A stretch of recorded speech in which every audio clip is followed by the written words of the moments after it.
భగవద్గీత అధ్యాయం 2 శ్లోకం 31 శ్లోకం స్వధర్మమపి చావేక్ష్య న వికంపితుమర్హసి ధర్మ్యాద్ది యుద్ధశ్రేయోన్యక్షత్రియస్య న విద్యతే భావార్థం శ్రీకృష్ణుడు అర్జునుని ధైర్యపరుస్తూ ఇలా అంటున్నాడు, ఓ అర్జున, నీ స్వధర్మమైన కర్తవ్యం, క్షత్రియుడిగా నీ ధర్మమైన యుద్ధాన్ని వదిలిపెట్టకూడదు. న్యాయమైన యుద్ధానికి వెనకడుగు వేయడం నీవు చేయకూడదు. ఎందుకంటే క్షత్రియుని జీవితంలో న్యాయ యుద్ధం కన్నా మరెక్కడా గొప్ప కార్యం లేదు. తాత్విక వ్యాఖ్యానం. ఈ శ్లోకం ద్వారా మనకు కనిపించే బోధన, స్వధర్మం అనేది మన బాధ్యత, మన పాత్ర, మన స్థితి, అదే మన మార్గం. ప్రతి ఒక్కరి జీవితమూ రంగస్థలం. దానిలో మన పాత్రను నిర్భయంగా పోషించాలి.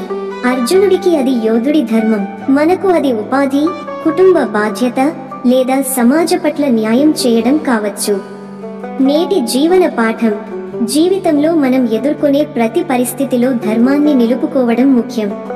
మీరు ఎటువంటి పని చేస్తున్నా మీ బాధ్యతను ఒప్పుకుని దాన్ని ధైర్యంగా, న్యాయంగా చేస్తే అదే నిజమైన విజయం.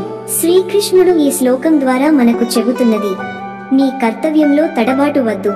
ధర్మపథంలో నడవడం కన్నా గొప్పతనం ఇంకేం లేదు. మీరు ఈ రోజు మీ స్వధర్మం గురించి ఆలోచించారా? కామెంట్లో మీ అభిప్రాయం పంచుకోండి. లైక్ చేయండి, సబ్స్క్రైబ్ చేయండి, వీడియోని షేర్ చేయండి. ఓం తత్ సత్.